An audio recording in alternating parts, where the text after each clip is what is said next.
My name is Eugene. I'm 64 years old.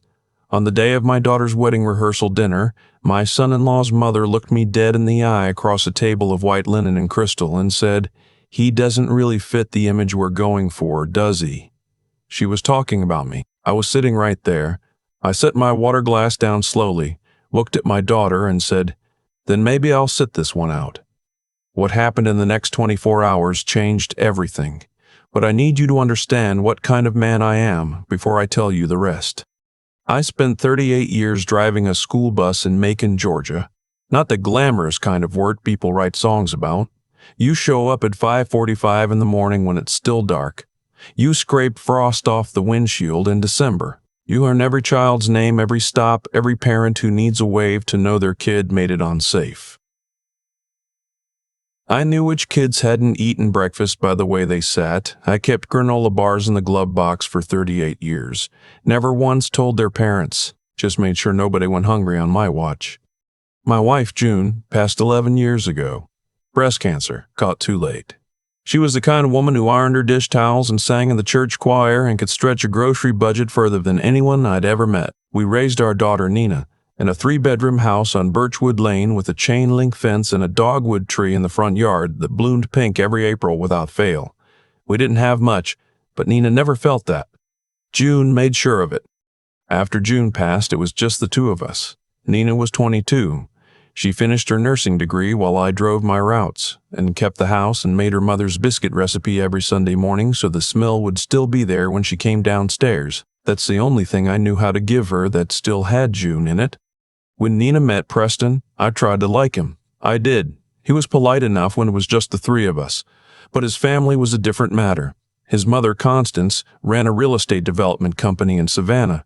His father had been a federal judge before he retired. His older sister had a law degree from Emory and wore shoes that cost more than my monthly pension. They were the kind of people who talked about neighborhoods by what they used to be before they were revitalized. The first time I had dinner with all of them together, Constance spent 20 minutes explaining the difference between old money and new money to no one in particular, which was her way of explaining it to me. I smiled and ate my salmon and thought about June. June would have known exactly what to say. I just kept chewing. Before we go further, tell me in the comments where you're watching from. I want to know you're out there. The rehearsal dinner was held at a restaurant called The Meridian in downtown Savannah. The kind of place with no prices on the menu and a maitre d' who says your name when you walk in, even though you've never met him. I wore my best suit, the one I bought for June's funeral and wore once more after that to my brother's retirement party. It was dark navy, and Nina had ironed it herself that afternoon and told me I looked handsome. I believed her. The table was long. Constance sat at one end with her husband, Gerald, and her daughter, Melissa, and Melissa's husband, who worked in private equity and laughed too loud. Preston sat next to Nina. I sat on Nina's other side, which felt right to me. Her father, beside her, the way it should be. The trouble started quietly, the way trouble between people like that always does.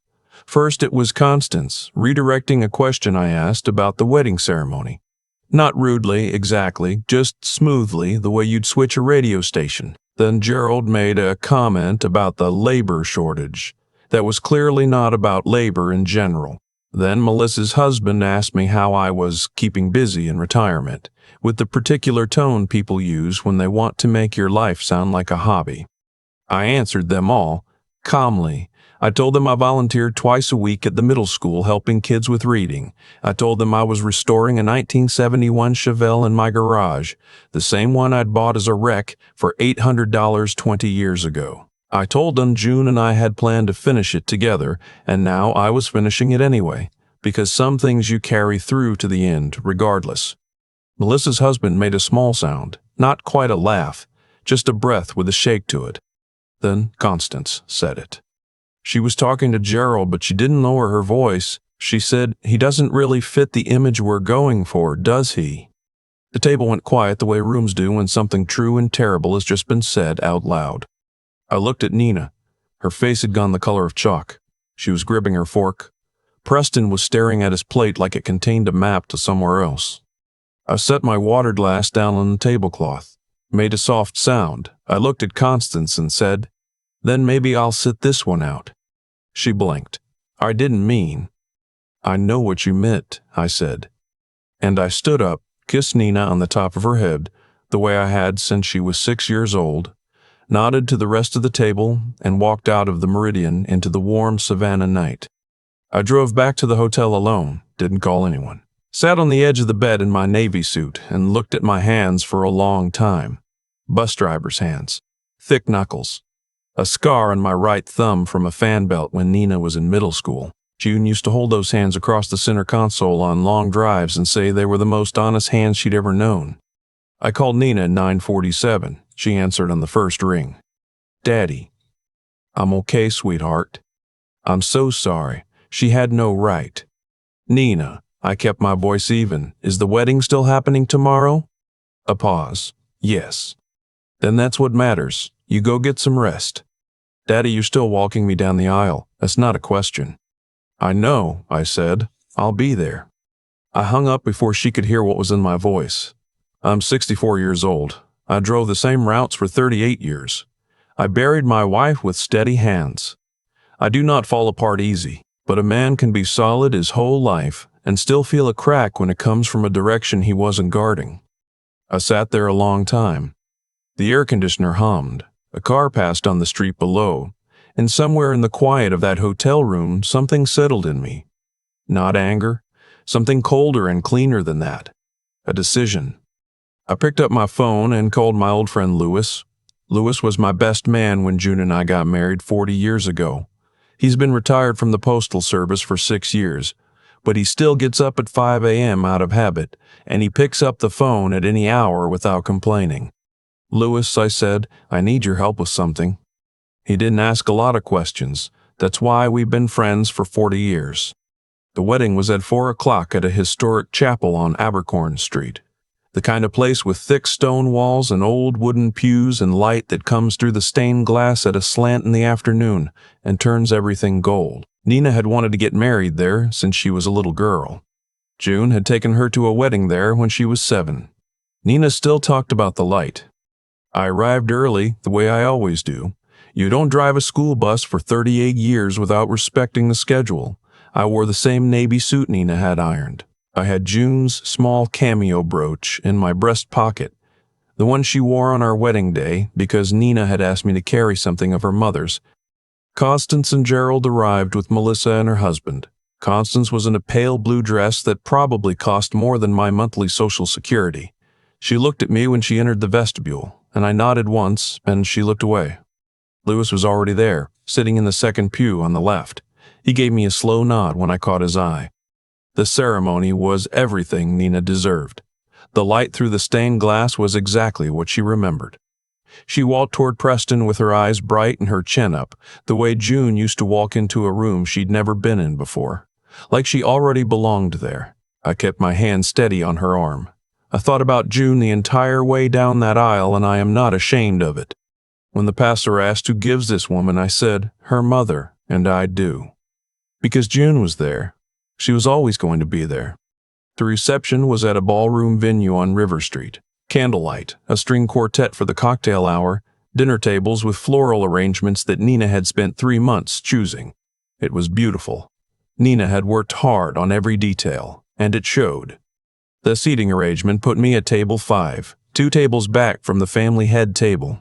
Not the worst placement in the room, but far enough back that I understood the geometry of it. I was at a round table with Louis, 2 of Nina's nursing school friends and their husbands, and Nina's cousin from Macon, who had driven 4 hours to be there. Constance and Gerald and Melissa and the private equity husband were at table 1, next to the head table, where they had clear sight lines to the couple, and the microphone and the room in general. Dinner went smoothly. The food was good. The speeches were warm. Preston's best man gave a funny toast. Nina's maid of honor made half the room cry. Then Gerald stood up. He had not been announced as a speaker.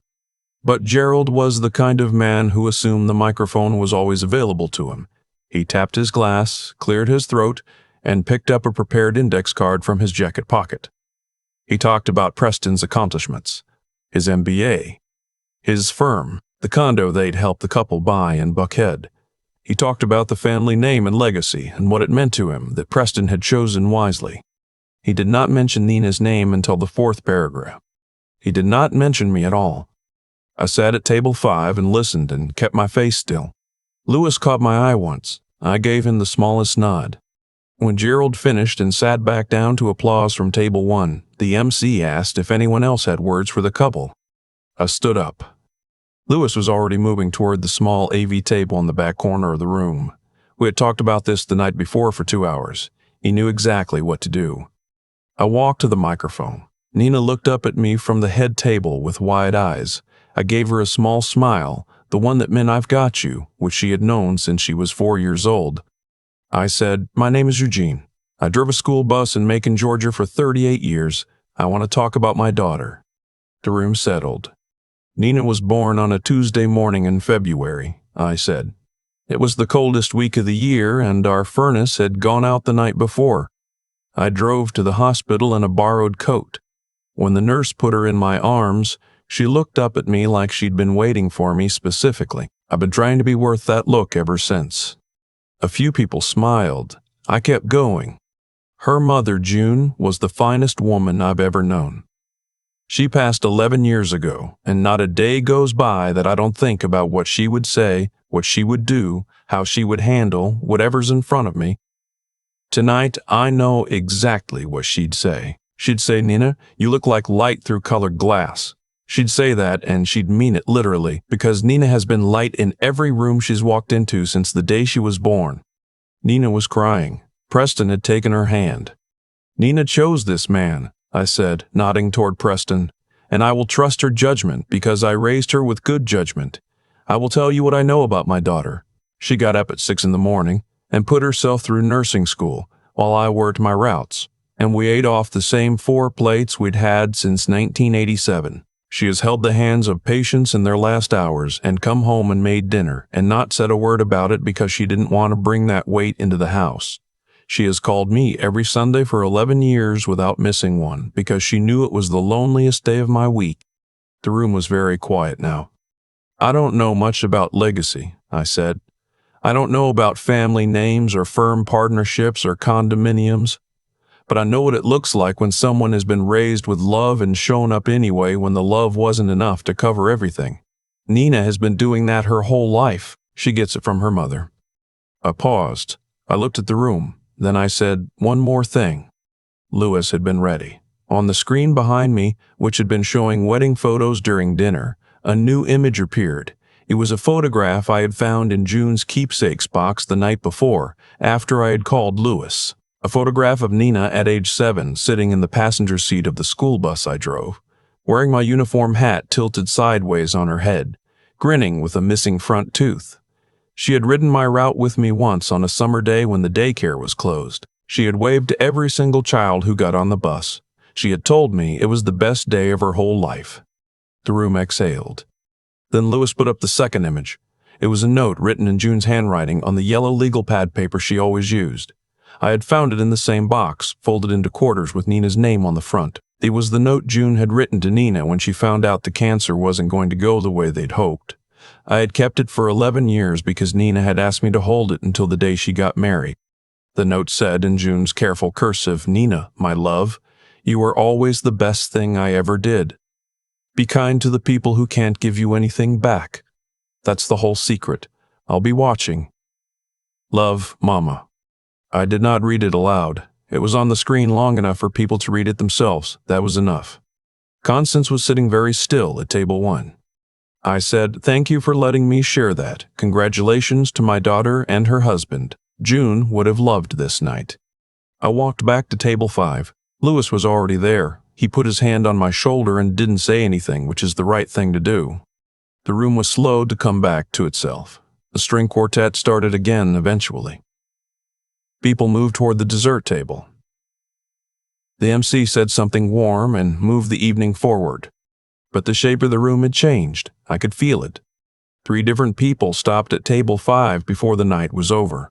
One of them was an older woman I didn't know, who said she had lost her husband 2 years ago and thanked me for reading June's note. One was one of Preston's college friends who shook my hand and held it a moment longer than a handshake requires.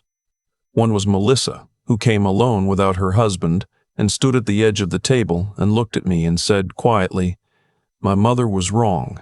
I'm sorry." I nodded. I told her I appreciated her saying so. I meant it.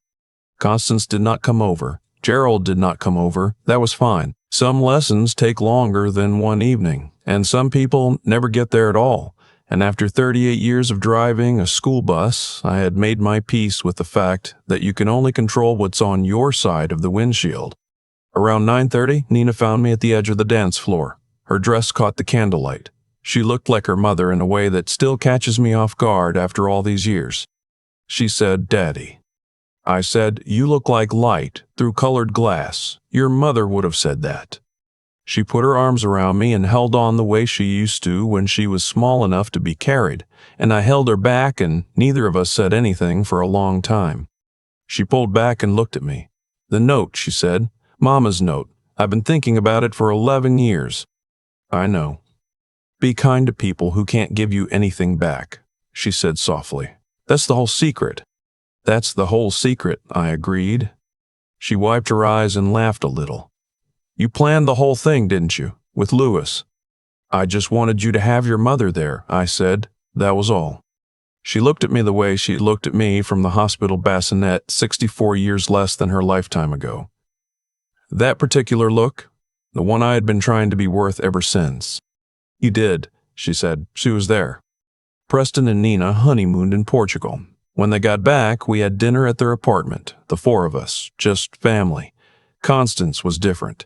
Not transformed, not suddenly warm in a way that erased anything, but quieter, more careful. She asked me about the Chevelle restoration, and I could tell she had looked it up beforehand, because she knew the right year and she asked a specific question about the engine. That takes effort. I credited her for the effort. Gerald and I will probably never be close, but he nodded to me at the door that night when they left. A real nod, the kind that carries something in it. I nodded back.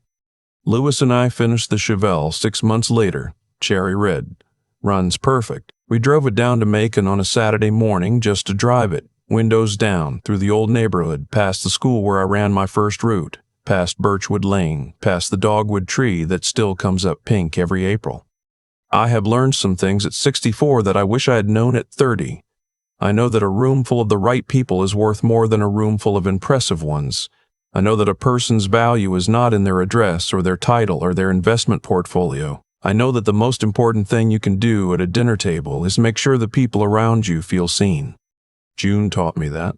She taught it to Nina. Nina will teach it to whatever children they bring into this world someday, and those children won't know where it came from exactly. But it'll be there, passed along like a good recipe without a card. Before I go, let me say this. If your parents are still here, call them. Not because of obligation. Not because someday they won't be here, though that's true too. Call them because they are the reason you know how to love anything at all. Call them because the sound of your voice is still, no matter how old you both get, the thing that makes them feel less alone. I would give anything to call June. I would give anything to hear her pick up and say Eugene in that particular way she had, like my name was something she'd chosen herself. Hold your people close, and if someone ever tells you that a good person doesn't fit the image they're going for, remember that the image was never worth much to begin with. The people who show up, the ones who fix what's broken, who carry what's heavy, who come through without being asked, they are the image. They always were. I've thought a lot about that night at the Meridian, about what Constance said and the way the table went quiet afterward. And I've thought about what I did with it, not in the moment, but in the hours after, alone in that hotel room with the air conditioner humming and my hands in my lap. Here's what I've come to understand. What happened at that reception wasn't luck. It wasn't even a plan, not really. It was the result of a lifetime of choices that had nothing to do with that wedding weekend. When a person spends 38 years showing up on time for other people's children, keeping granola bars in the glove box for the kid who didn't eat breakfast, carrying a dead woman's note for 11 years because his daughter asked him to, that's not nothing. That accumulates, and when the moment came, I had something to stand on. Not money, not status, just a life I hadn't been ashamed to live. That's the first thing I'd tell anyone watching this. The way you conduct yourself on the ordinary days is the only thing you'll have to draw from on the extraordinary ones. I didn't give that speech because I'm clever. I gave it because June taught me what to say by the way she lived, and Nina taught me what mattered by the way she loved me back, and Louis showed up because I'd been the kind of friend worth showing up for. None of that happened by accident. It happened because of choices repeated quietly over decades. The second thing is harder to say. When Constance looked at me and said I didn't fit the image, part of me wanted to fold. I won't pretend otherwise.